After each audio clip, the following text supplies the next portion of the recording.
Have you ever had a dream that seemed so real that you couldn't tell if you were actually dreaming or not? And the voices of broken English break through your skull, violently screaming, uttering brutal words of pure insanity, like your brain is bleeding and it can't figure out why it feels like you've been buried alive. The voices now taunt you, bringing you further and further away from reality. Your mental state is beginning to bring you into psychosis. And then you realize that it truly wasn't a dream, that you've been awake for a long time. What is schizophrenia? What is a mental illness? What the hell does psychosis mean? How can someone tell me what's wrong with me when they have no idea what's really going on? How can you justify that the reality I live in is a chemical imbalance? Is schizophrenia what I went through? Is it the surreal environment, the unreal energy that burns through me, causing me to vanish and disappear from reality? Or is it having to take pills in order to not feel like crap? And when I say crap, I mean suffering. And I'm not one to feel sorry for myself, not at all. But if I don't take those stupid pills, I then enter a brand new reality. And I'm one to admit it, I kinda like it. They always talk about mania and being manic. Well, I feel like I'm manic times 10. I'm also compulsive and very, very obsessed. The ones who got the real bad end of the stick were my parents, because whenever I was having a bad day, I always took it out on them. I remember when I was a kid, around 6 years old, I never really thought anything about hearing voices or seeing images that apparently weren't there. I just figured that that was life, that every other kid was experiencing the same thing I was. When I was about 10 years old, I was always getting into trouble with my parents, my teachers, or any other authority figure in my life. And I could never concentrate in school. I remember sitting in class and tripping out, experiencing schizophrenia at a very young age. I was always a leader, and people respected me, mainly because I respected them.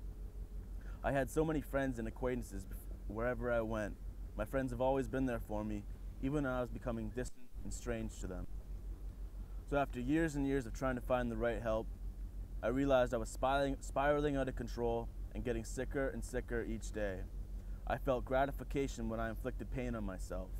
I'd smash my head on walls and cut my arms and legs, and when I bled, I felt the sudden urge to drink my blood. There never was a distinction between my dreams and my reality. I didn't know it at the time, but my life was about to change. It was just after my 19th birthday, my mom and my aunt took me to RCH emergency, and they wouldn't leave until I was admitted.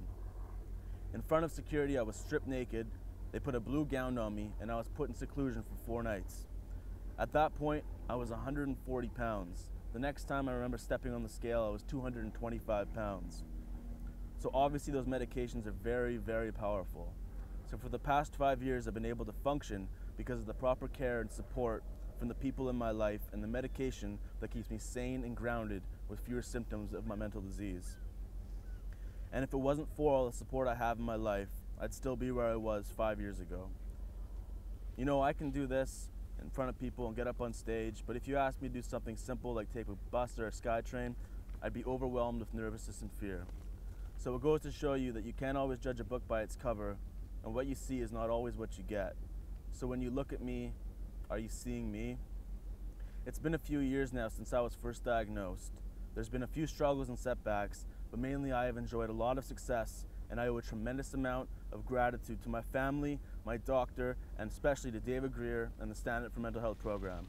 If it wasn't for the program, I wouldn't have the confidence or desire to do what I do. My days are mixed up, quick fix to get me blitzed up. Lift me up, let me feel Jesus when I'm ripped up. I only feel the pain when I cry. Seeing demons every time I go to sleep, just before I close my eyes. I'm hypnotized, everything I see is in disguise. And I'm just waiting here, making sense of all these lies. Every day my life's a struggle cause I'm paranoid. Strange sounds led me there, trying to fill the void. Emptiness is what I feel, cold shackles made of steel. Trying to figure out whether or not my dreams are real. I'm going through life at a slower pace, but it doesn't mean that I won't win the race. The whole human race will never stop dying. Doesn't mean that we won't stop trying. I'm stuck inside a cycle, same thought stays forever. Always feeling down, a better life I remember, still trying to find the treasure. Whatever measure, no pressure, whether it's pain or it's pleasure. Blood running down my sweater, burning up like a desert. I've never felt wetter, bloody suicide letter. Let us walk together and save a place for me in heaven. But what if I don't get him? Will I make my own fate? Yesterday I created this place inside my mind to get away and feel like I'm in space. Twist up a fatty, let us blaze high for days, and through the grace I wish that I would just erase. Some days I really just fucking hate this place. face. I wanna do heroin till I spin, die from an overdose, then rise again. Will I ever truly know where we go when we die? And will we ever know why we live in this life or just keep going on day after day, trying to make sense before we all go away, trying to succeed and trying to make lots of money?